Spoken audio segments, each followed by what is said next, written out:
Good evening, and welcome to the Book Club of California's live online webinar, William Saroyan, the Visionary. The webinar will begin shortly. Thank you for your patience.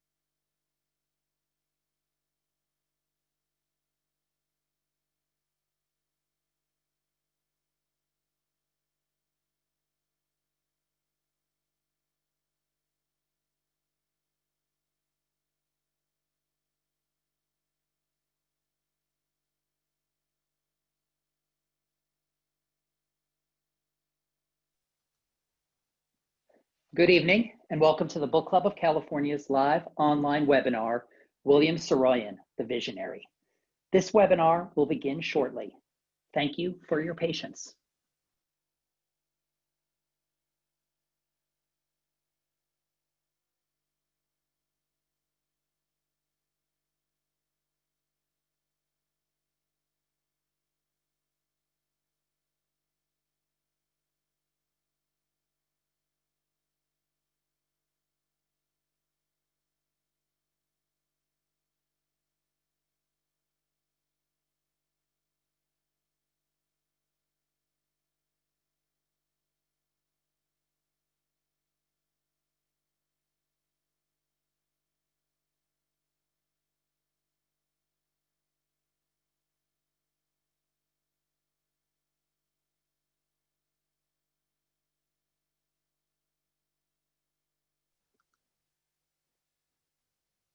The webinar will begin momentarily.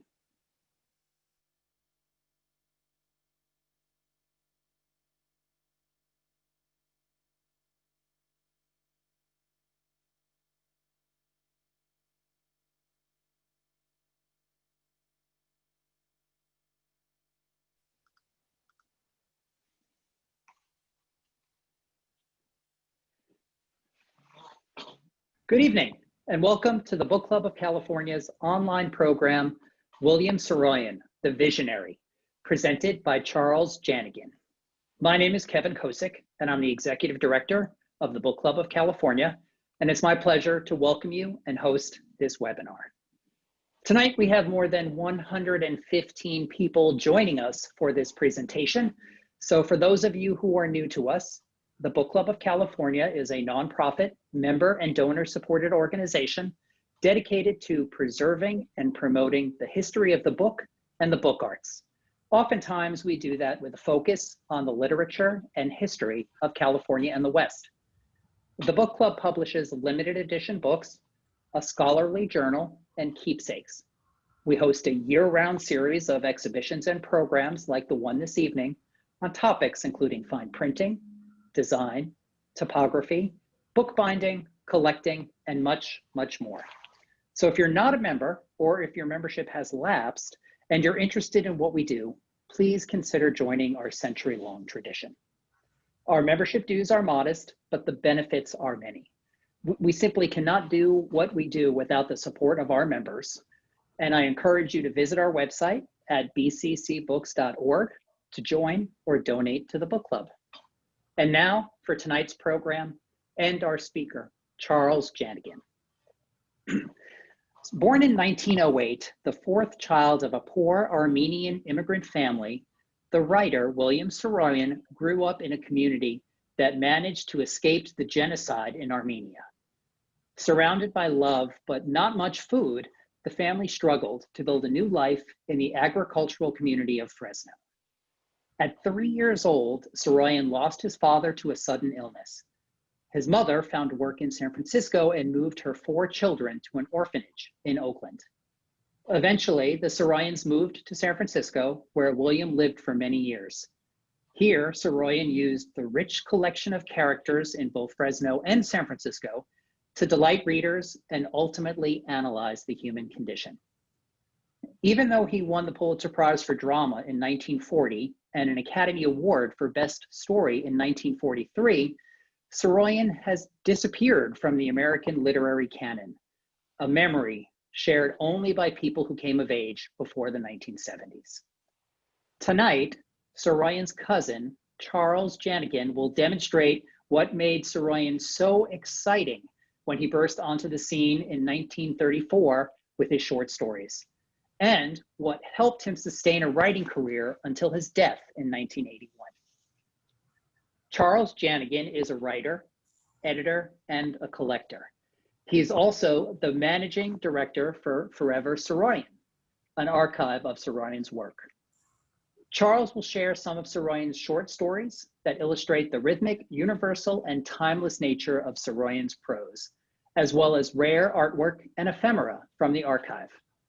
He will show that Saroyan's words are perhaps more relevant now than at any point in the last 100 years. And he's giving this incredible talk today, August 31st, 2020, a day that commemorates Saroyan's birthday. Charles is being assisted tonight by Dory Meyer, the archivist of Forever Saroyan LLC. You'll see both Charles and Dory on your screens. So if you have any questions for our speaker, please use the Q&A function in Zoom. We should have some time at the end of the hour to take questions, and we will curate those from the Q&A. Now, it is my pleasure to introduce Charles Jannigan and Dory Meyer and pass over the controls for tonight's webinar. First, on behalf of Forever Saroyan, we would like to thank Kevin and the Book Club of California for allowing us to share some time with you today and share some of our archive, which I believe you will find of great interest. Today is a special day for me to give this presentation about my cousin, the writer William Saroyan, as it would have been his 112th birthday. And while many in my family have lived past 90, Saroyan died in 1981 at the age of 72. Still, we celebrate the man today and all days. I am Charles Jannigan, Managing Director and founder of the Forever Saroyan Archive in San Jose. At our archive, we have collected original letters, signed books, art, playbills, manuscripts, unpublished drafts, historical periodicals, and other similar items relating to William Saroyan. We work closely with Stanford University, which holds the largest Saroyan archive, as well as other entities locally and also in Fresno. Our goal is to reintroduce Californians and the world to Saroyan through outreach events and our website. Our website contains scans of unpublished manuscripts, artwork, family photos, as well as the largest bibliography currently available online. We have also collected samples of the music he wrote that you can listen to, and we devote a page to historical interviews so that you can hear Saroyan speak about his career and life. It's a great resource for fans and researchers all over the world. One recording on our site called Here's William Saroyan Reading His Own Stuff and Talking comes from a 1973 album and actually has him reading a selection of his short stories. It's great to hear the writer putting emphasis on his own words and helps us apply that voice to any of his books. We were scheduled to present an exhibit of our collection of this work at the Grabhorn Institute in San Francisco this past April, but the coronavirus pandemic prevented that from taking place. We hope in the future to reschedule that event. William Saroyan was my cousin, so I am privileged to know a side of him that few outside the family got to see. His humor lit up a room and his family adored him. This slide is a small example of the amusing notes he took throughout a normal day. A brief history of the man. He was born in Fresno, 1908, to an immigrant Armenian family from Turkey, consisting of 4 children, 2 parents, and an array of aunts, uncles, and his grandmother, the matriarch, Lucine Saroyan. As you can see, the family grew large, and many great artists and thinkers were born to the family of Lucine. William's father, Armenak of Bitlis, died of peritonitis in 1911 and was buried right here in San Jose, the home of our archive. The family was then separated, with Mother Takoohi working as a domestic in San Francisco and the kids living in Oakland at the Fred Finch orphanage for 5 years. These were formative years for William, who often wrote with themes of isolation and later in life wrote about his time at the orphanage from ages 3 to 7. However, when the family was reunited and moved back to Fresno, the house was full again of cousins, aunts, uncles, and all the characters that he eventually became known for writing about, introducing the world to his small corner of Fresno Armenians. It was this combination, being thoroughly Californian and also surrounded by his Armenian culture, that made Saroyan stand out and also look at the world in a unique way. He knew the promise of America and amazingly attained his first taste of fame in 1934 at the age of 26 during the Great Depression. Actually, he began writing much earlier than that and was submitting his stories to just about every publication in the country beginning in the late 1920s. He began submitting to national magazines in the 20s and finally Overland Monthly, and then Story magazine accepted one story and then others. These became a collection of short stories, The Daring Young Man on the Flying Trapeze, which rocketed him to fame. But he never forgot his heritage and was supportive of the Armenian community his whole life. He was first published in a small Armenian American periodical based out of Boston known as Hadenik, under the pseudonym Sirak Goryan. Later, he was a founding editor of the Armenian Review, which is still in print today. Even while he was published in the Saturday Evening Post and other popular magazines and winning national awards and acclaim, he continued to write for Armenian periodicals. He is possibly responsible for these publications getting wider visibility. This letter to the editor from Kurt Vonnegut was an interesting find, and one wonders how he was introduced to Ararat. It reads, "I have taught short story writing at Iowa and Harvard and City College, and have judged many short story contests in those years. I don't think I have ever seen 12 stories as well told and significant as the 12 you put into Ararat." Though there were many great Armenian American writers, Saroyan put his culture on the map in the middle of the 20th century. Saroyan wrote of the universal condition of man and was never considered a nationalist, but he was proud of his Armenian heritage and protected it fiercely. This influence is seen in today's modern fiction. If you look at the Pulitzer Prize winners from the 21st century, a large number are books about immigrants or immigration. Immigrant stories are highly celebrated as an American style of fiction now, in which a writer introduces readers to their nuanced and multifaceted view of the world based on mixed loyalties and identity. In her book, The World of William Saroyan, Nona Balakian explores the burgeoning immigrant literature in the 1930s. Balakian was a literary critic and editor for the New York Times and got to know Saroyan late in his life. She writes, with American society broadened at its base, a new kind of outsider emerged, the American writer of ethnic background, who did not disguise his working class origin or experience. Unlike its Soviet counterpart, the American proletaire was sufficiently literate to provide a ready audience for these new American writers, and they, in turn, often provided them with a voice. Saroyan was one of these mouthpieces. The few popular immigrant stories from the 1800s mostly regarded Irish or Scandinavian immigrants. 20th century writers introduced the entire world to America.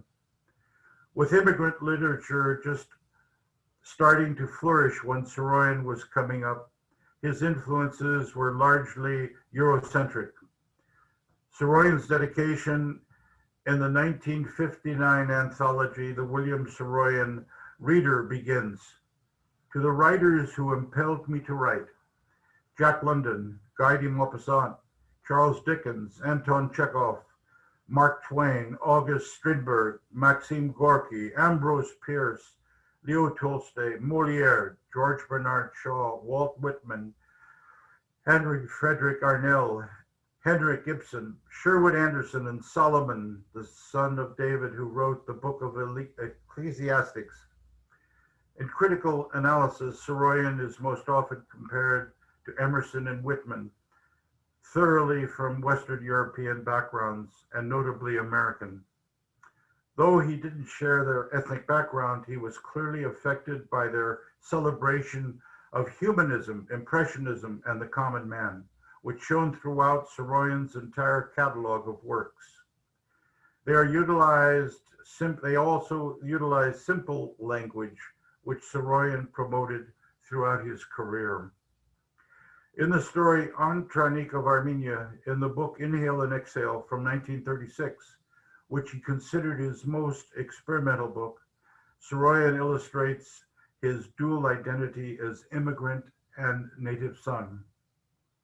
Away out in California, I sat in my uncle's office. To hell with it, I said, it's all over. We can begin to forget Armenia now. Antranik is dead. The nation is lost. The strong nations of the world are jumping with new problems. To hell with the whole goddamn mess, I said. I'm no Armenian. I'm an American. Well, the truth is, I am both and neither. I love Armenia and I love America, and I belong to both, but I am only this, an inhabitant of the earth, and so are you, whoever you are. I tried to forget Armenia, but I couldn't do it. My birthplace was California, but I couldn't forget Armenia. So what is one's country? Is it the land on earth in a specific place? Rivers there, lakes, the sky there, the way the moon comes up there, and the sun? Is one's country the trees, the vineyard, the grass, the birds, the rocks, the hills and mountains and valleys? Is it the temperature of the place in spring and summer and winter? Is it the animal rhythm of the living? The huts and houses, the streets of cities, the tables and chairs and the drinking of tea and talking? Is it the peach ripening in the summer heat on the bough? Is it the dead in the earth there, the unborn of love beginning? Is it the sound of the spoken language in all the places of that country under the sky? The printed word of that language, the picture painted there, the song of that throat and heart, that dance? Is one's country their prayers of thanks for air and water and earth and fire and life? Is it their eyes, their lips smiling, the grief? Well, I do not know for sure, but I know it is all these things as remembrance in the blood. It is all these things within one's self. Because I have been there. I have been to Armenia and I have seen with my own eyes, and I know. I have been to the place, Armenia. There is no nation there, but that is all the better. I went to see to find out the breath breathe that air, to be in that place. The grapes of Armenian vineyards were not yet ripe, but there were fresh green leaves, and the vines were exactly like the vines of California. And the faces of the Armenians in Armenia were exactly like the faces of the Armenians in California. The rivers Arax and Kura moved slowly through the fertile earth of Armenia in the same way. But the rivers King and San Joaquin moved through the valley of my birthplace, and the sun was warm and kindly, no less than the sun of California. These words could have been written today. The 20th century saw massive immigration, and it continues unabated today. Like Saroyan, people are more likely to celebrate their origins today rather than feel forced to assimilate into the dominant culture. It's also a love poem to the land, and that's something most Californians can relate to today. You can see the strong influence of Whitman in this passage as well, with its focus on nature. Other writers, including H.L. Mencken and Hemingway, were moved to celebrate Armenians as well, likely owing much to Saroyan's personality and the way he painted a picture of his family and community. Mencken wrote, "I want to mention you as the most distinguished living Armenian American, and I want to be accurate," to which Saroyan responds, "It may give you a laugh to know that I am quite proud that you feel I am the most distinguished living Armenian American. That may strike others as feeble eminence, but to me it is genuine eminence, for the competition is greater than any other than an Armenian would ever suspect." And initially lambasting Saroyan in Esquire in 1935, calling him a scruffy up-and-comer who didn't know his place, Hemingway and Saroyan eventually became friends. This note from Hemingway in 1934 comes with a softer tone, though this detente was never published, so the public kept believing they were rivals. Hemingway writes, "This may be wrong, but I believe imagination is nothing but racial experience. What imagination you have is what people did in the past. Some people straight through always had completely dull lives or family, and they have no imagination. Some people certainly have none. Others have plenty to look back and see what they came from. I never tried to state this, and it may be nonsense, but there's a chance it's true. Being an Armenian is damn good. Anyway, lots of luck." Signed, Hemingway. Saroyan was admired and respected among his peers and wrote more introductions to his fellow artists' books than can be unearthed today. We are still finding them pop up unexpectedly as he wrote and wrote and wrote on his behalf and on behalf of friends and colleagues until he died. Because he kept writing, we have insight into his thinking beyond other authors. He wrote about fine art and about other authors, as well as memoirs about his own life and dedications to family and friends. He also published hundreds of articles, both fiction and nonfiction, in magazines and periodicals throughout the 20th century, spanning from his opinion of communism to risque pieces for men's magazines to musing about Hollywood. This is really what made his career a lucrative one financially. Whenever he needed money, he quickly formulated a new story or essay, got it published, and had sustenance for the next month. The variety of topics showed his thoughtful, penetrating mind and his interest in every aspect of the world, but he was also wise beyond his years. One of the things that struck readers and critics when his first collection of stories, The Daring Young Man on the Flying Trapeze, came out, was the mature depth of the pieces, which touched on class and spirituality in a way that was unexpected of a 26-year-old then and now. There are three distinct periods in Saroyan's writings. He began as a writer of short stories in the 30s. In the 40s and 50s, he shifted his focus mostly to plays and the theater. In the 60s and 70s, he shifted again to memoirs.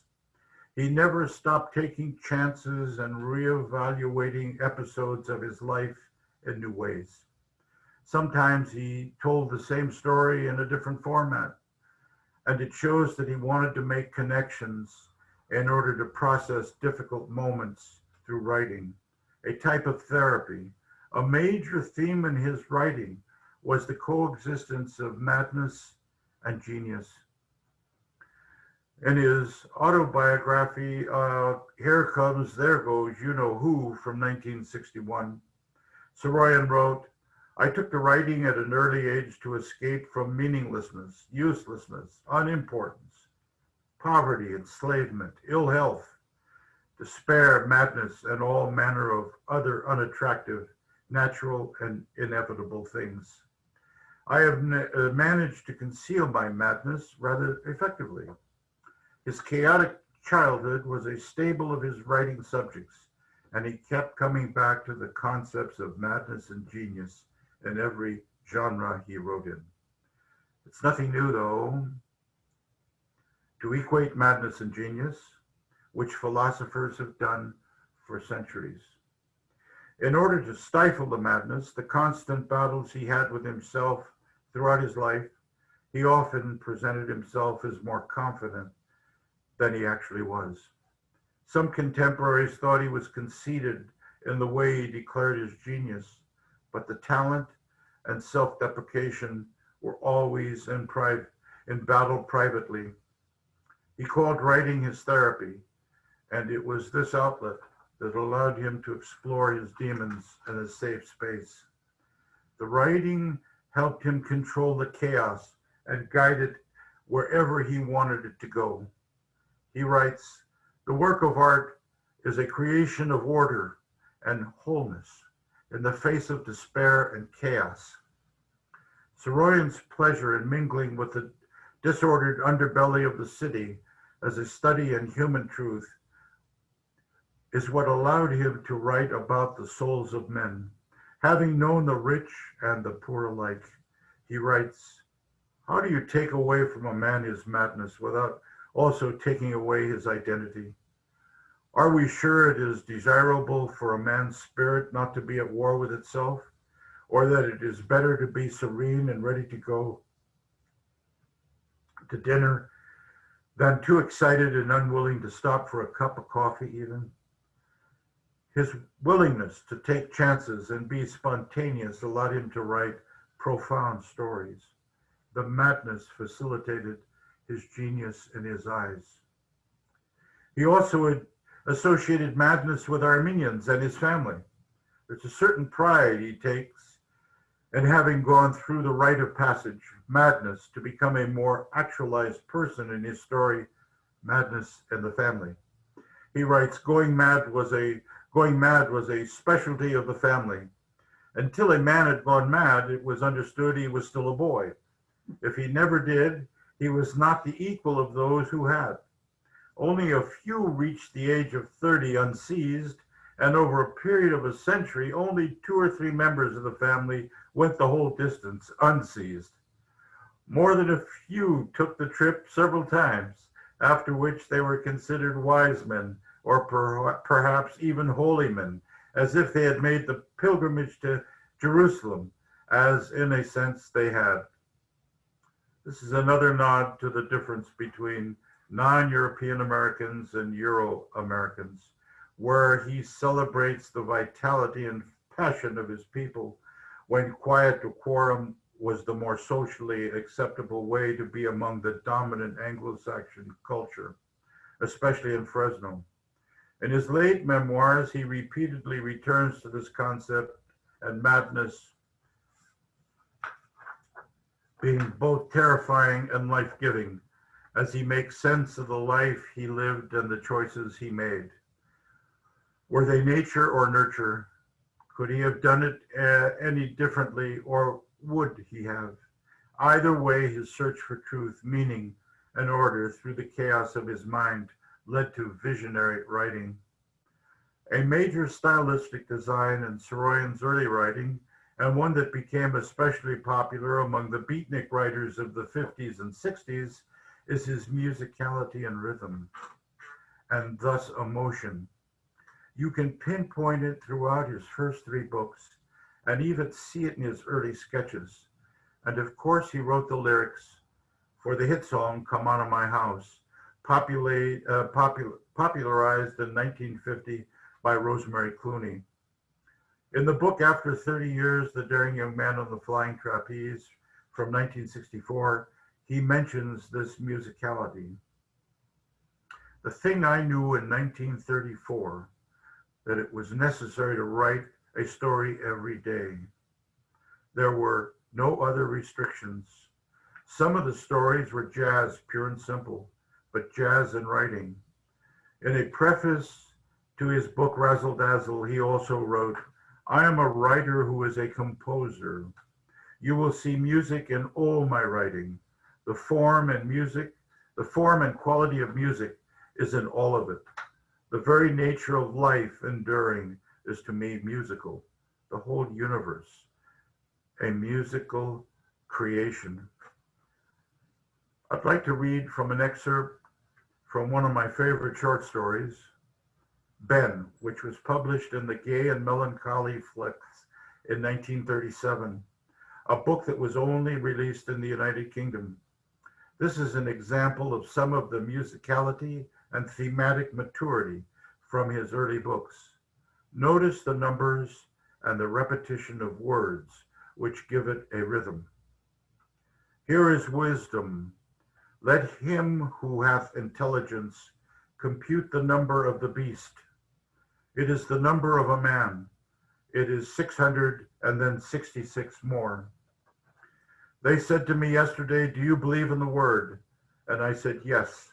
In the unwritten word, I believe. The one of unlanguage, which is the first and last and the only word. One and many, 666. And they said, do you believe? And I said, yes. In the one I believe, allness, the whole place, all living and dead, all remembered and forgotten, all who are and are to be, all who were and were not, all I believe. And they said, in God do you believe? Yes, I said, 666. Now one, myself, I believe. And life, they said, do you believe? And I said, yes, in the street where once was the desert, in the tree where once was no leaf and no shade, in the river where once was no grace and no coolness, in the house where once was no mortal shape, in laughter I believe, and in the soul, they said, do you believe? And I said, yes, in the shadow of the flesh, in the multitudinous reflection of my face, I believe. It was myself, they who asked, and myself who answered, and it was in the street, in the city of my life, and we were many, 666, a multitude, myself alone among the multitude of many. And suddenly the 666 shouted, do you love life? Do you love it? And I said, yes, all moments of it, those of pain as much as those of joy, those of beauty and those of ugliness, the moments of grace as much as the moments of gracelessness. Allness I love. You might also compare it to the rhythm of preaching, which was his father's chosen profession. Saroyan didn't graduate high school. Though he loved to write, he didn't have the inclination toward traditional schooling, like so many visionaries throughout time. Instead, he spent his time at the public library, beautifully illustrated in his most famous novel, The Human Comedy, in which he describes the library like this. When two boys entered this humble but impressive building, they entered an area of profound and almost frightening silence. It seemed as if the walls had become speechless, and the floor and the tables, as if silence had engulfed everything in the building. There were old men reading newspapers. There were town philosophers. There were high school boys and girls doing research. but everyone was hushed because they were seeking wisdom. They were near books. They were trying to find out. Lionel not only whispered, he moved on tiptoe. Lionel whispered because he was under the impression that it was out of respect for books, not consideration for readers. By the way, he won the Academy Award for Best Story for MGM's The Human Comedy in 1943, and it is still his best-selling book, having at one time been part of the school curriculum in many places around the country. He also won the Pulitzer Prize for Drama in 1940, which he rejected during a time period when he shifted his focus from short stories to playwriting. He wrote one of the most beloved openings of The Time of Your Life, which was adapted into a movie as well. It begins, "In the time of your life live, so that in good time there shall be no ugliness or death for yourself, or for any life your life touches. Seek goodness everywhere, and when it is found, bring it out of its hiding place, and let it be free and unashamed.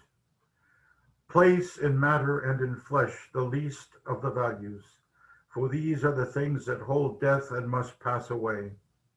Discover in all things that which shines and is beyond corruption. Encourage virtue in whatever heart it may have been driven into secrecy and sorrow by the shame and terror of the world. Ignore the obvious, for it is untrustworthy. Of the clear eye and the kindly heart, be the inferior of no man, or of any men be superior. Remember that every man is a variation of yourself. No man's guilt is not yours, nor is any man's innocence a thing apart. Despise evil and ungodliness, but not men of ungodliness or evil. These understand, for no shame is being kindly and gentle, but if the time comes in the time of your life to kill, kill and have no regret. In the time of your life live, so that in that wondrous time you shall not add to the misery and sorrow of the world, but shall smile to the infinite delight and mystery of it." Theater gave him a visual outlet to explore myths and fables and the basic concepts of good and evil, which he had been doing throughout his short stories. His grandmother Lucien had told him Armenian folk tales when he was young, and these clearly influenced a lifetime of writing. Throughout his life, he was a humanist. Although his father was a Protestant minister, Saroyan's sense of God is a human one, finding both good and evil within the soul of man, and this is exemplified in the excerpts I have read. He was always searching for meaning, which is what makes his writing so striking, even when it gets silly, or in some of his later works when it has a touch of bitterness of old age. Even his later memoirs about growing up in a small community within Fresno have the feel of parable, imbued with a deeper meaning.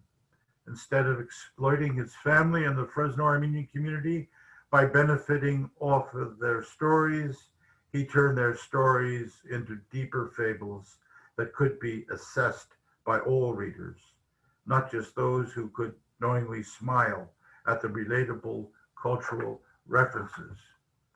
One story sticks out as an example of this type of autographical fable. It's called The Pomegranate Tree, and it was part of My Name is Aram, a collection of stories from 1940, when Saroyan was really hitting a stride and finding deeper meaning through mythical characters existing in modest reality.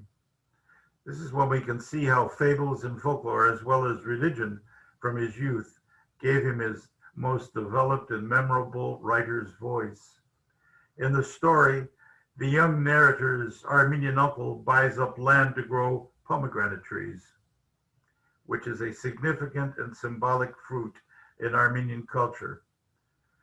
The trees fail to thrive, but his uncle's tenacity and hope comes through, even after he has to sell the barren land. It reads, My uncle waved at the 169 acres of desert he had bought, and he said in the most poetic Armenian anybody had ever heard, "Here in this awful desolation, a garden shall flower. Fountains of cold water shall bubble out of the earth, and all the things of beauty shall come into being." "Yes, sir," I said. I was the first and only relative to see the land he had bought. He knew I was a poet at heart, and he believed I would understand the magnificent impulse that was driving him to glorious ruin. I did. I knew as well as he that what he had purchased was worthless desert land. It was way over to hell and gone at the foot of the Sierra Nevada mountains. It was full of every kind of desert plant that ever sprang out of the dry, hot earth. It was overrun with prairie dogs, squirrels, horned toads, snakes, and a variety of smaller forms of life. The space over this land knew only the presence of hawks, eagles, and buzzards. It was a region of loneliness, emptiness, truth, and dignity. It was nature at its proudest, driest, loneliest, and loveliest. His uncle goes on to sell the pomegranates, to which the wholesaler response is, "They don't want them." "Why not?" my uncle shouted. "They don't know what they are." "What kind of businessman are you anyway?" my uncle shouted. "They're pomegranates. I want $5 a box." "I can't sell them," the produce man shouted. "I ate one myself, and I don't see anything so wonderful about them." "You're crazy," my uncle shouted. "There is no other fruit in the world like the pomegranate. $5 a box isn't half enough." And the story ends. Well, I knew both characters, and the story is absolutely true. About 3 years later, he and I drove out to the land and walked out to the pomegranate orchard. The trees were all dead. The soil was heavy again with cactus and desert brush. Except for the small dead pomegranate trees, the place was exactly the way it had been all the years of the world. We walked around in the orchard for a while and then went back to the car.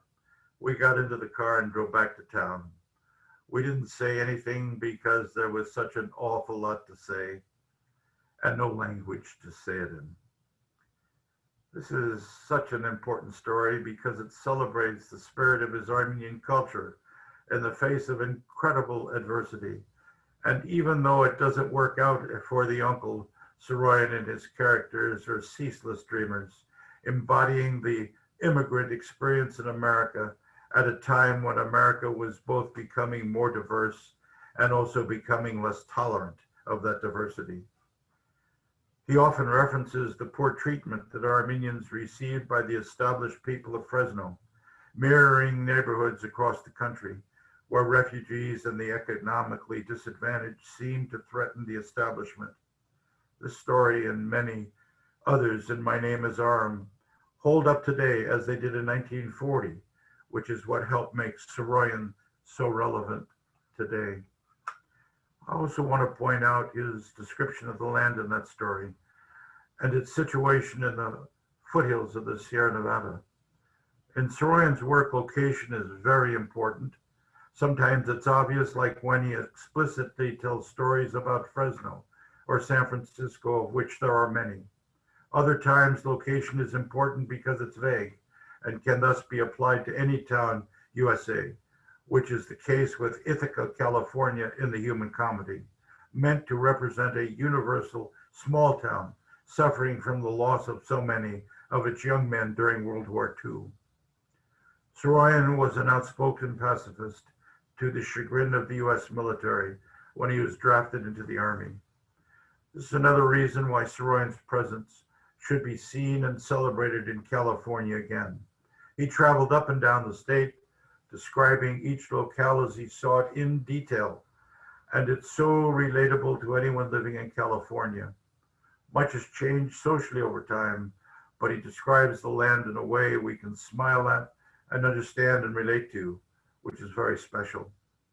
Others have coined the term Steinbeck country for the Salinas Valley, and the San Joaquin Valley should just as easily be designated Saroyan country for all the words he dedicated to it. Though he also lived for many years in San Francisco, New York, Malibu, and wrote about each, he even writes lovingly of driving over Pacheco Pass in an old Packard in the 1940s from Fresno to San Francisco, struggling to reach the summit and then rolling downhill towards the city, something many California drivers can chuckle at. I want to pivot for a moment and talk about Saroyan's paintings, which also heavily take into account a sense of place and time. Throughout his life, and especially in the 60s, he sketched and painted something many people do not know. What's unique about these pieces is that they are abstract and seemingly stream of consciousness, which is another great way to see inside the man. Here are a few examples. He was fastidious about writing the year and location where he created the art, which is great from a historian's perspective because we can match his equally meticulous daily diary to paintings and get a wonderful detailed picture of his state of mind between the two of them. Luckily, Forever Saroyan Archive owns hundreds of these sketches and paintings, some of them rescued from poor conditions in storage lockers, the owners not knowing the value of what they held. Of his art, he wrote in his diary in 1962, "There must be a reason why one continuous line is used for each drawing or picture, or realization, by which I mean the bringing into a condition of reality something never before real, and never again to be that precise thing. Is the continuous line, in fact, already there in all things? I believe it is. If by line we may also mean unseen, unseeable connective, I believe the line is there always. But this doesn't matter at all. A line does not need to be there. My line is there when it is there, and that's enough. That's all I can ever really be concerned about.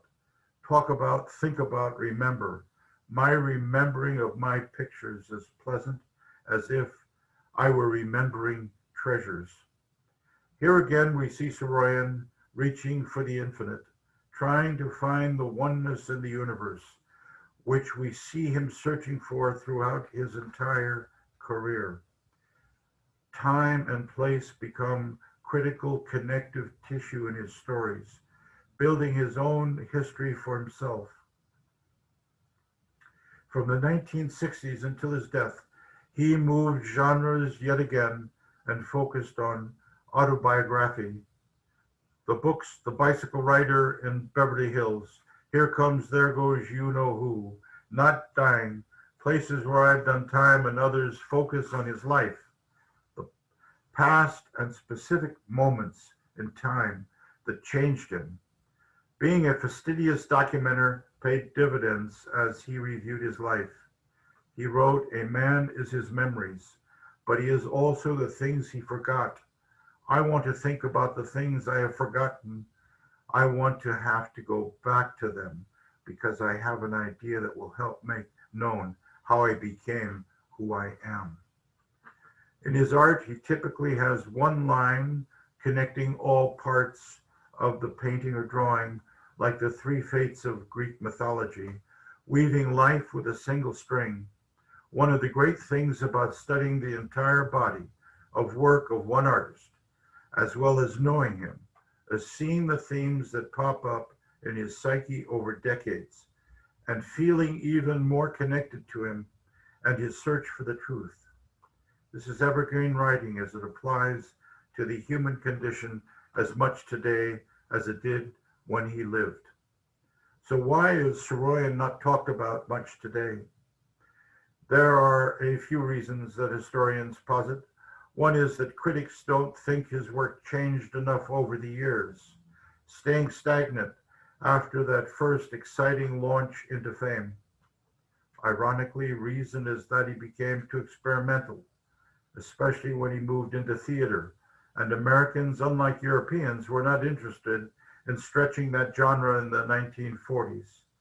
Some say that he became resentful and antagonistic with critics, which caused them to pan him.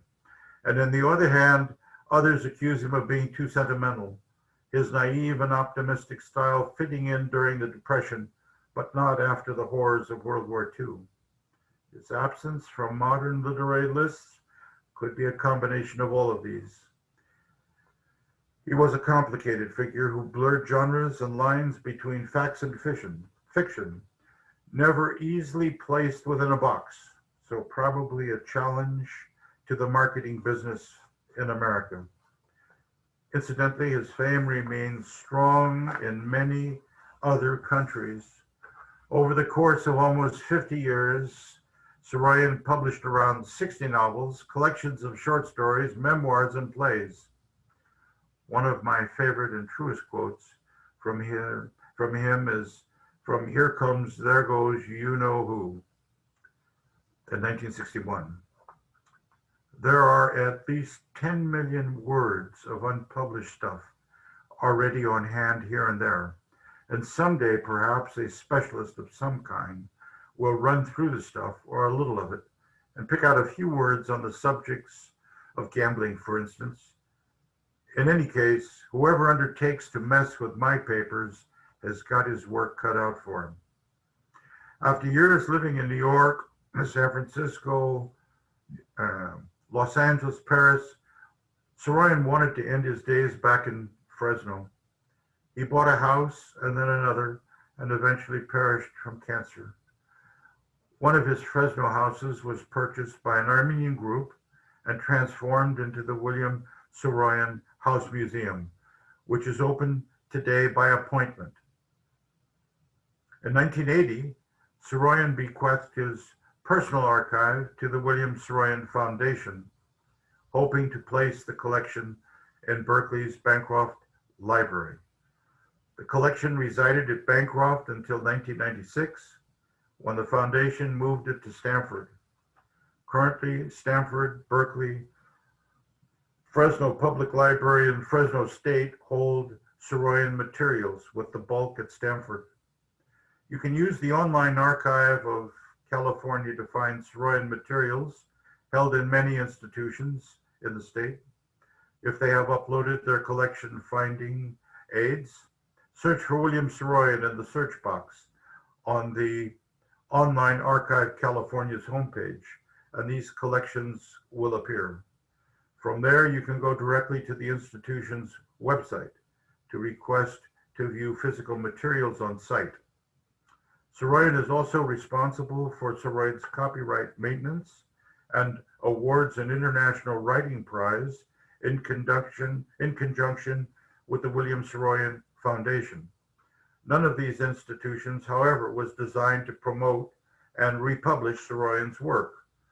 It depends on interested researchers and publishers to use the university collections and then publish their findings.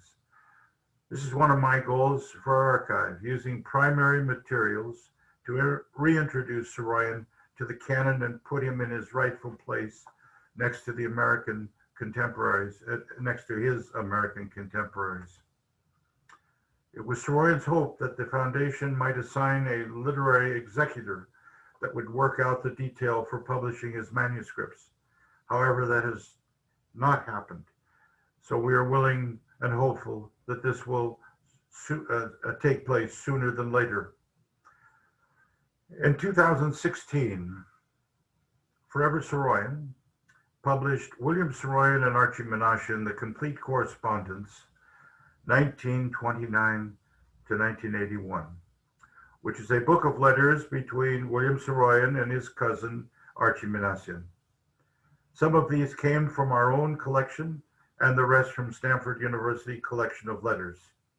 It is a remarkably intimate book of correspondence, as the two spoke as friends for 50 years. 50 years. They were first cousins as well.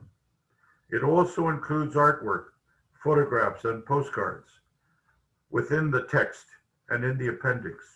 And we're selling this limited edition book directly through our website. and you can contact us at our website for details. This book is unique because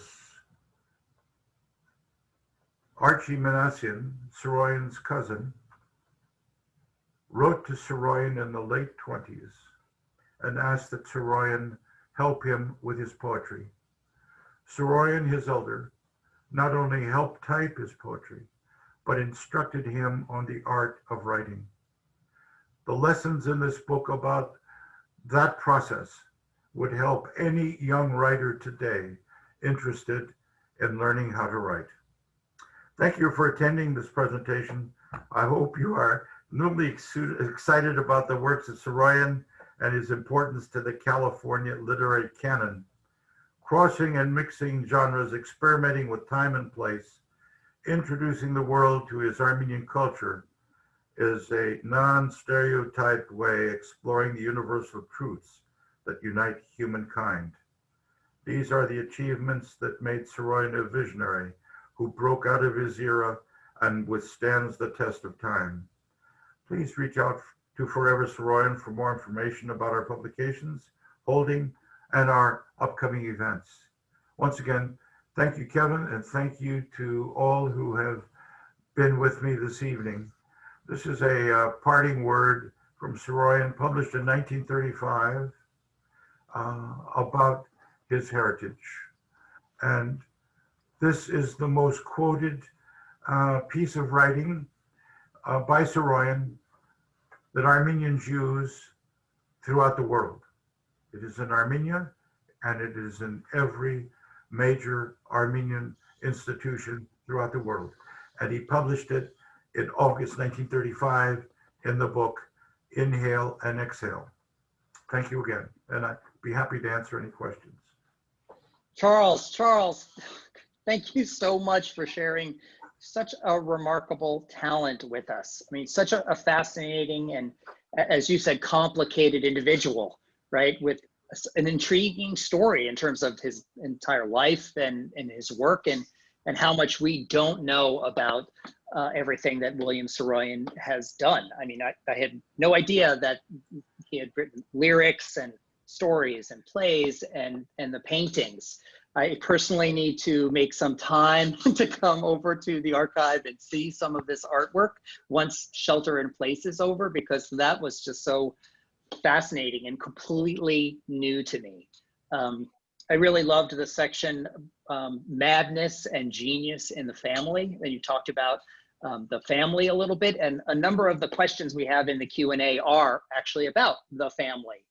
So I'm gonna kind of lob a couple of those at you, and we might need Dory to chime in if she's available, if you need some help from your archivist there.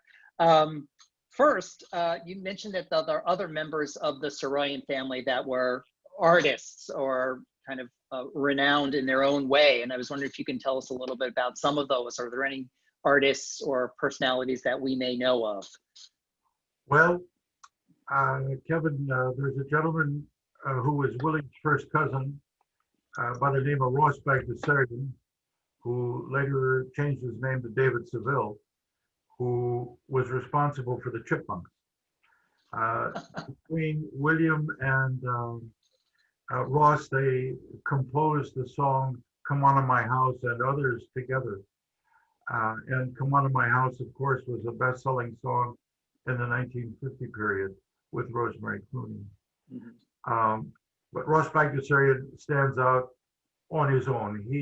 He was an actor, he was a writer of music, composer, and was a brilliant cousin of William's. And I can remember the day that Uncle Aram Saroyan, William Saroyan, and Ross Bagdasarian were sitting in our living room in San Francisco and telling stories, reliving their early adventures in America. And those stories stayed with me all of my life. In fact, when they would visit, I would end up on the floor in laughter because they were absolutely hysterical, and they enjoyed life in a manner in which we do not know today. Their old country stories still live with very few of us. And you really need to read Saroyan's work to discover them all. But Saroyan had this unique ability to take stories that my uncle would tell or his grandmother would tell and put them into writing. And they should be shared with the world. Others. Now, William and Ross were first cousins, as well as Archie Minassian, who was another first cousin. Additional first cousins included Ernest Michaelian, who played with the San Francisco Symphony as a violinist for 50 years. Wow. Ernest Michaelian's daughter, Patricia Michaelian, played on Leonard Bernstein's first youth symphony on national television at the age of under 12. She was a spectacular talent on the piano. And Patricia's sister, Roxanne, is an accomplished pianist as well, and a major accompanist in the San Francisco Bay Area. Now, in addition, there were many, many cousins who, because of William, became writers. And William Michaelian is a writer up in Oregon. Catherine Manukin was an accomplished writer in San Francisco. She was my first cousin. She was published at San Francisco State in the Transfer magazine and had a very, very successful writing career, became a teacher. And I share here in my archive with no one the communications between William Saroyan and Catherine Manukin, which are as touching as two people in the arts could communicate. It was fantastic. She would invite William to go to her school to lecture her students, and he would go and lecture her students. I have artwork that those students drew and sent to William. Now this Saroyan figure, I used to see walking on the beach in San Francisco. I used to see downtown San Francisco.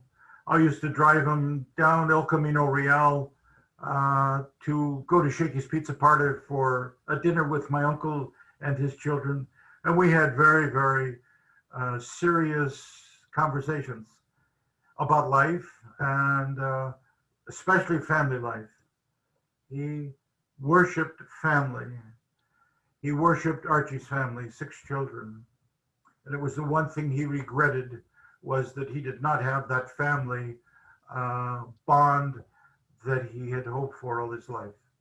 So did he marry and have children, or did he not marry? 2 children. His son Aram is a phenomenal writer. Mm-hmm. He wrote a book called Last Rites, which followed the last few months of William's life. His daughter Lucy, William's daughter Lucy, was an actress, very successful, lovely woman. And I can tell you stories about Lucy that she and I were very close on 2 occasions. And those 2 occasions were separated by over 50 years. And when we met the second time, it was like we had never parted the first time. It was incredible. So family stuff, family drama, yeah, I'm sure. And William's granddaughter, Aram's daughter's writer, Strawberry Saroyan, and it's just it's in the blood. Let me just say, it's in the blood. But everybody who associated with him wanted to write, but he was already famous when we were growing up.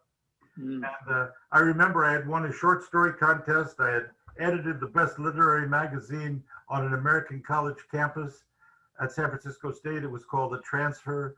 We won a national award. And he came to the house one day and he said, now about your writing, I think you should consider a different career. So he took care of that. I mean, he's dead honest. So that ended that chapter. But when it came time to help him, I was always there. When I had won the award for Best College Literary Magazine, I was going to New York. And he wanted me to go and visit his son, give him a full report on the condition of his son living in New York, which I did with pride. We shared an awful lot of time in his studio with his rock collections and eating special Armenian desserts that his sister would make for us with tea. And we had just great time together. I mean, he was a person who you could respect for what he accomplished, but he was a person who never bragged about what he accomplished. When I wanted to take my daughters to visit him in Fresno, where he was living, it was something. I had to go to the house first, knock on the door, and make an appointment because I knew that's the kind of person he was. So I got to the house and I said, Bill, would it be okay if I bring the girls over to see you tomorrow afternoon? What's the purpose of the visit? I said, the purpose of the visit is to see you and to see your home and visit your gardens. So the next day we got there and he was dressed to kill and he welcomed us in and we just had a great time. The girls, I don't think have ever forgotten that. But there was something about him. He was at a different level than the rest of the world. He had charisma, power. He had a personality that was respected by everybody in Hollywood. His plays demanded the best of personalities. His vision for the world couldn't have been duplicated by anybody. At times, I would say not only is he a genius, he's a religious figure. His psalms that we did are just unbelievable. He had 12 psalms that we had reproduced and published. Just recently with Jonathan Clark, William Saroyan's psalms. We took those psalms and we combined them with some of his artwork. And when you read these, you'd say, my God, these were written by a religious person. But in fact, it was William Saroyan. He could write anything and do it perfectly. You know, when he was in San Francisco working before he really became famous, he even worked at Cypress Lawn Cemetery in their offices in San Francisco. He could do anything. So this is a man that everybody really needs to learn about. Everyone needs to read his writing. And here, for example, there's a whole list of books that his niece includes in a program celebrating William Saroyan from 2003. Well, in this book of books, they miss one of the most important books that he published. This is 3 times 3. And if anybody can find this book, which is very rare, they have to buy it and read it, because he talks about his creations in a manner in which only he can do. When we have people come around here, and Dory knows this, I always say, let Saroyan do the talking. I can't do the talking. There's nobody who talks like Saroyan. So if you go to our website, you can hear him relating many stories. You know, you're going to enjoy that. You can hear his music and many more things that Dory has in store. We have the largest bibliography of Saroyan's writings, thanks to folks in Fresno. Chuck Nelson donated a huge archive to us. Bill Sechrist from Fresno has been involved with this project from the very beginning, and he's somebody that I respect and admire. We just purchased some stuff from Swan Galleries back in New York just recently. Things keep coming available, and they become available. We try to acquire them, irregardless of the cost, because we feel they have to be preserved. So we protect and preserve everything Saroyan that we possibly can. Yeah. Yeah, he was so prolific. There's so much out there. You're going to continue to discover stuff as time goes on, and I hope that you're able to get it for your archive. I've been to the Forever Saroyan website there, and I encourage everyone to go there. In the email we send out to all the participants tomorrow, there will be some links to the website to help people get there. But there are, as you said, audio clips, there's images, there's some bibliographic material there. It's really quite a trove of information about William Saroyan. It's terrific. Thank you. Yeah. And I fear you could talk all night. I mean, I would love to listen to you talk about Saroyan all night because you're so enthusiastic and it's such a family affair for you. But we're scheduled to go to 6, and we're about, I don't know, almost 15 minutes past. We're 11 minutes past 6 o'clock, and I want to make sure, as people are probably logging off to go have their dinner or to do whatever else they might need to do, I want to make sure that we just, first of all, thank you and Dory for such a terrific presentation this evening. And I want to definitely thank everyone who was able to join us. I think there were over 100 people who were able to make it to tonight's presentation. So thank you for attending this Book Club of California program. I want to also invite you to join us for our next online program, which is the Lost Department Stores of San Francisco, and Monday, September 21st. So it's in a couple of weeks for our next free public program on Zoom. That'll be 5 to 6:15 p.m. here on Zoom. And this is going to be another live online presentation by author and editor Ann Evers Hitz. So we hope that you can make it for that. You'll be able to register for that online event from our website, bccbooks.org/programs, or using the link in the weekly programs emails that you may be receiving from the book club. If you're not getting those emails, go to our website and sign up for our weekly emails, and then you'll know all about all of the upcoming programs, and you'll be able to RSVP for them. So again, Charles and Dory, if you're there and you want to come back on screen so we can wave goodbye to you, thank you so much. There's a number of questions in the Q&A that I'm going to send to you, and we can get some of those answers so we can get back to some of those individuals. There's quite a number of kind of very specific and some even personal questions there that I definitely want to share with you, and hopefully you can make some connections with some of our members. Thank you. Kevin, one thing to Sure. note, you have many of Saroyan's writings. We do. Some original Grabhorn writings there at the book club that people can come and share in, I believe. Yeah, we originally had scheduled this to be an in-person program at the book club so we could bring out some of the treasures, the Saroyan treasures from our library. We're definitely going to still have to do that once we're out of the shelter-in-place mode and we can have you in person and we can invite everybody to come see us. We'll pull stuff from our library and share it with everybody who can make it in person. Wonderful. So we'll be back to you to schedule that kind of presentation. And Dory, you'll have to come to that too, down from the mountain. Thank you. So thank you again. Thank you for joining us, everybody. And thanks again to our speaker, Charles Jannigan. I know I'm not saying it the way that you say it. But San Francisco style. That's the San Francisco style. And for Dory Meyer, thank you so much. Again, hopefully we'll see you at another upcoming Book Club of California presentation. Thanks for joining us. Thank you. Have a wonderful evening and be well and stay safe. Thank you. Bye, everyone. I think we thought.